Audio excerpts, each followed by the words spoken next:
number on my phone screen said it was my sister calling, but the voice on the other end didn't sound like her at all. It was flat, almost bored, and what she said made me grip the edge of the kitchen counter until my knuckles went white. The condo sold last week. You weren't using it anyway. I had been gone for 7 months.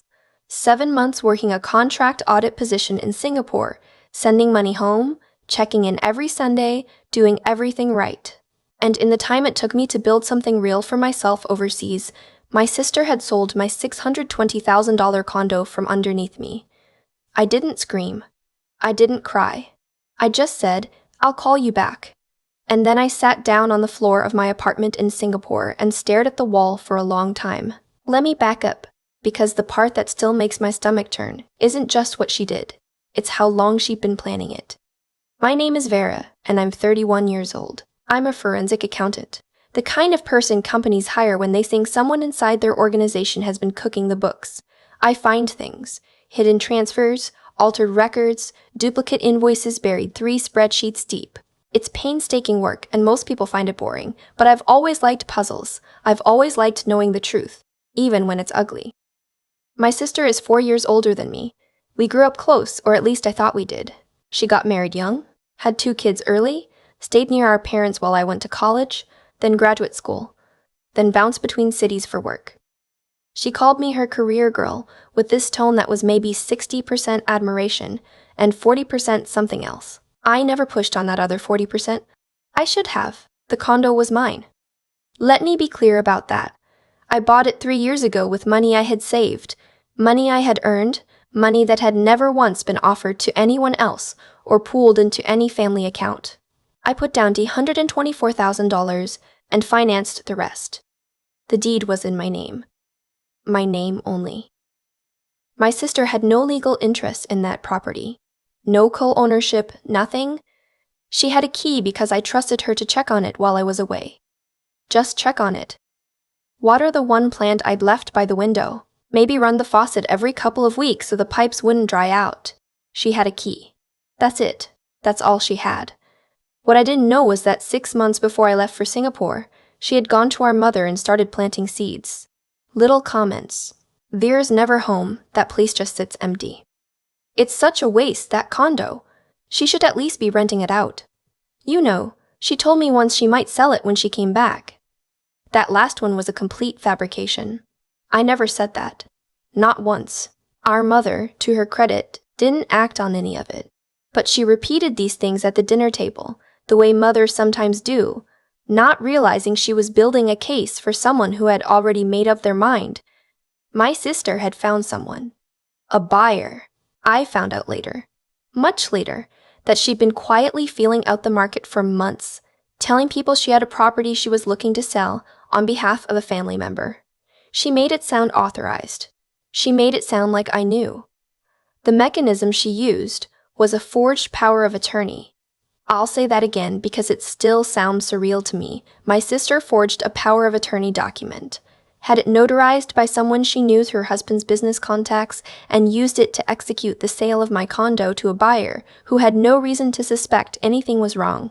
The buyer was a young couple, early 30s, paying cash. They closed in 3 weeks, clean and fast, the way cash deals tend to go. My sister walked away with $588,000 after fees. That's what my home sold for. Less than it was worth, by the way. The market in that area had climbed, and a proper listing with a real agent would have gotten more.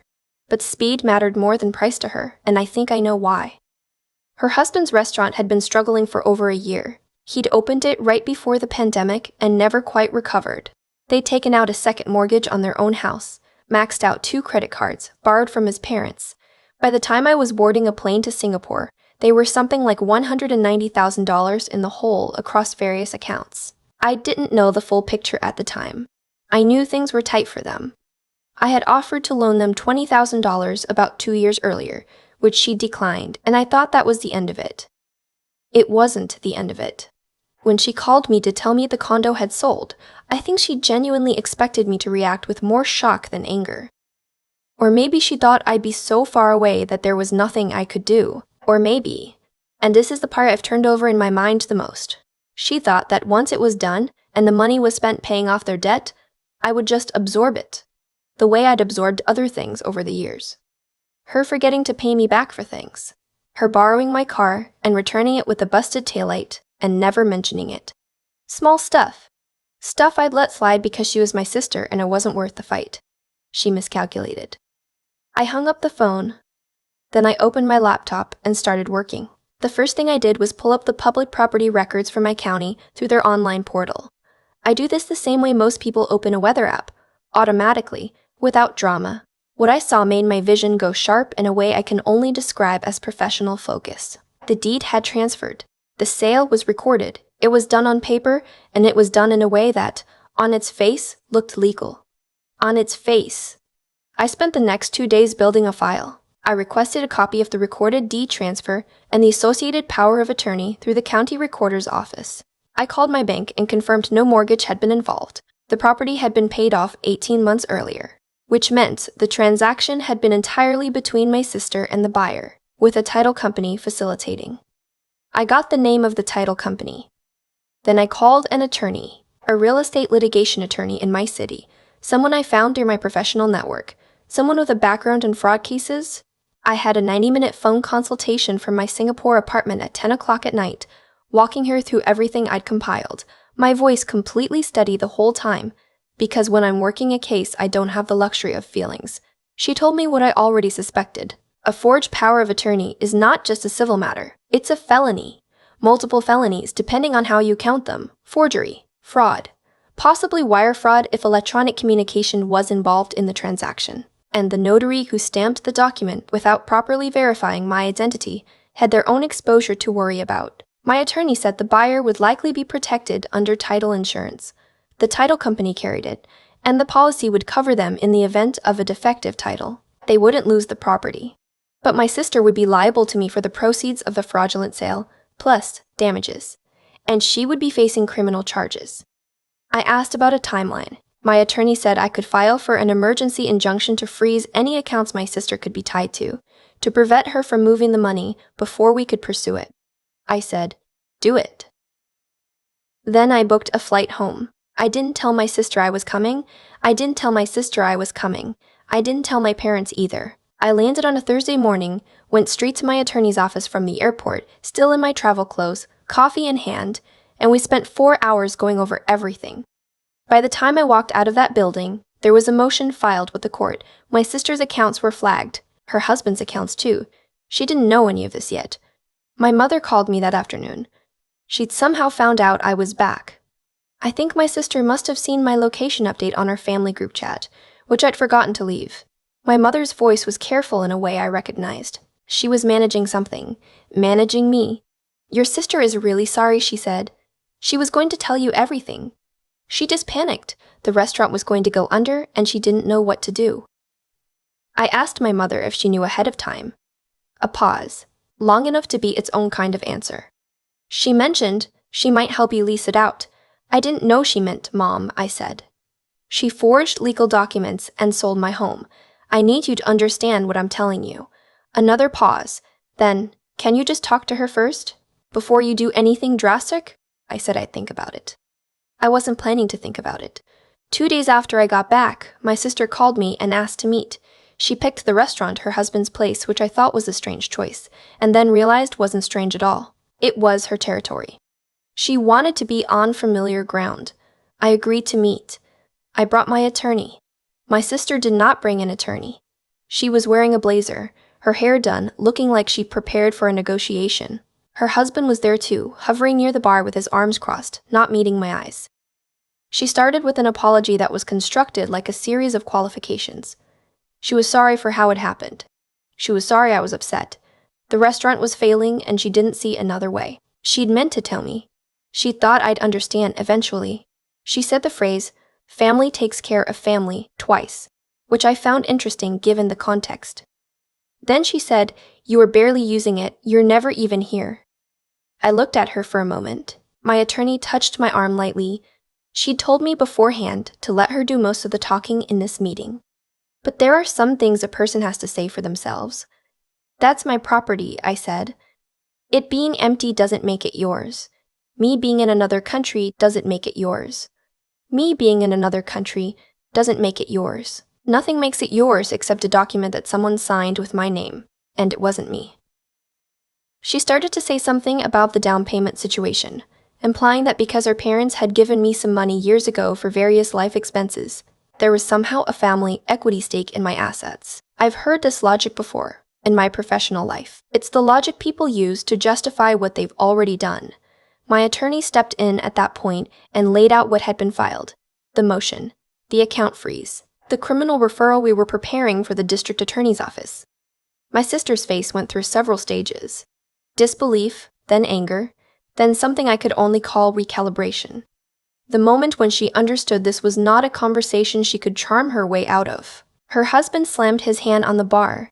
He said I was destroying their family. He said I was vindictive. He said things I won't repeat because they weren't worth repeating. I stood up. I said, I came here as a courtesy. We're done. And we left. The criminal investigation moved faster than I expected. There were two things working in my favor. First, the forged power of attorney was genuinely sloppy.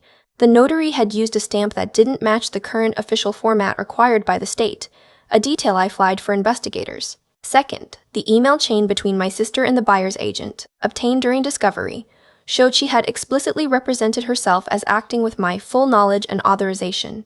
That's not ambiguity, that's documentation. The notary cooperated almost immediately. He was a friend of my brother-in-law's, had done the notarization as a favor, apparently without reading the document carefully. He gave a statement confirming my sister had brought him the document, that he had not verified my identity, and that he had not required me to be present. He was issued a cease and desist and faced administrative action against his license. My sister was charged with forgery, fraud, and criminal impersonation, 3 felony counts. Her husband was not charged. There was insufficient evidence that he directly participated in executing the fraud, though investigators believed he knew what she'd done. Knowing and doing are different things under the law, even when the moral line is clear. The civil case ran parallel to the criminal proceedings. Through the account freeze and subsequent asset discovery, we were able to trace most of the $598,000. A significant portion had gone to pay off the restaurant debt and the second mortgage. Some had gone to renovations on their house. Some, about $40,000, had gone to what I can only describe as lifestyle spending in the weeks after the sale closed. Trips, furniture, a new car. The civil judgment came back in my favor. Full amount of the fraudulent proceeds, plus damages, plus attorney's fees. They were ordered to liquidate assets to satisfy the judgment. The restaurant, which had already been struggling, closed. Their house went on the market. They moved into a rental. I want to be honest about something. There was no part of this that felt like winning. The title insurance policy had protected the buyers. They kept the condo. I couldn't get my home back. What I could get was the money, and most of it, eventually, I did.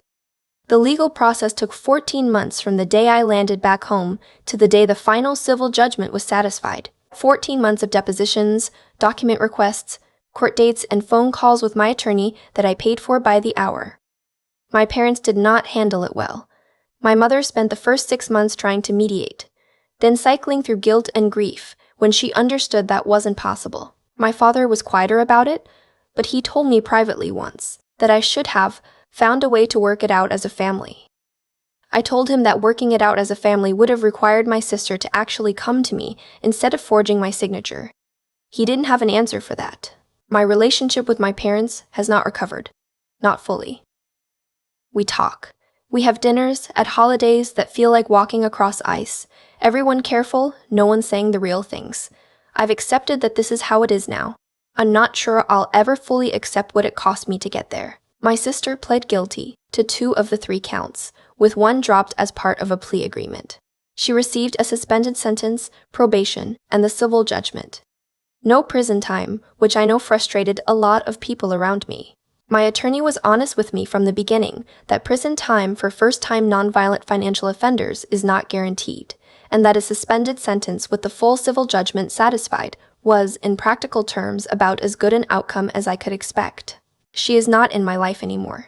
She has not reached out, and I have not reached out. I don't know if that will change. What I know is this. I came home from the other side of the world and found that someone had taken something from me. Not just a piece of property, Something I had built on my own.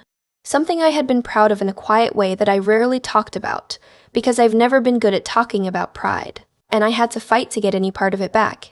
And the fight was long and expensive, and it cost me relationships I can't replace. But I did fight. I did not let it go. I did not absorb it the way I'd absorbed smaller things over the years, the way I sometimes think women like me are expected to absorb things, quietly, gracefully, for the sake of keeping the peace. There is no version of this story where what she did was okay. There is no amount of debt or desperation that entitles someone to forge your name on a legal document and sell your home while you're across an ocean working to build something real. That is not a gray area. That is not a family misunderstanding. That is a crime, and it was treated as one. My condo is someone else's home now, and I've made peace with that. I'm renting an apartment 2 miles from where it used to be, and I'm saving again. The legal fees took a chunk. The emotional toll took more. But I'm here. I'm still doing the work I love. Still finding the hidden things. Still believing that what's buried eventually surfaces. If you're out there and someone in your family has done something like this, something that crosses a line from difficult to illegal, I want you to hear this clearly. You are allowed to pursue it. You are allowed to involve law enforcement. You are allowed to protect yourself, even when the person who harmed you shares your last name. The law does not make exceptions for family, and neither should you. I didn't do this to punish her. I did it because it was right, and because the version of me who would have let it go, who would have accepted a sorry and moved on and swallowed the loss, that version of me deserved better. We all do. I think about the version of myself that almost let it go. She was real.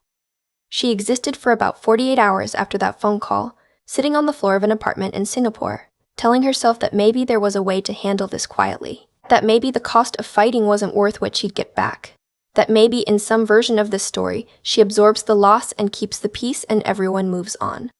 I'm glad I didn't listen to her. What my sister did was wrong in a way that has nothing to do with the dollar amount. It was wrong because she looked at something I had built, carefully, slowly, on my own, and decided her need outweighed my right. She didn't ask.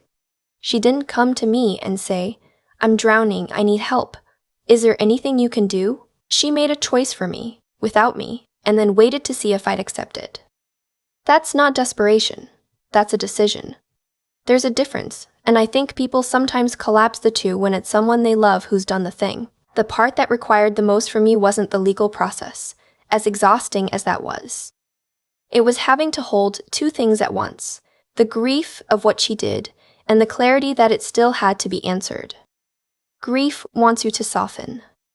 Clarity asks you to stay sharp. For 14 months I had to be both. And I won't pretend that was easy.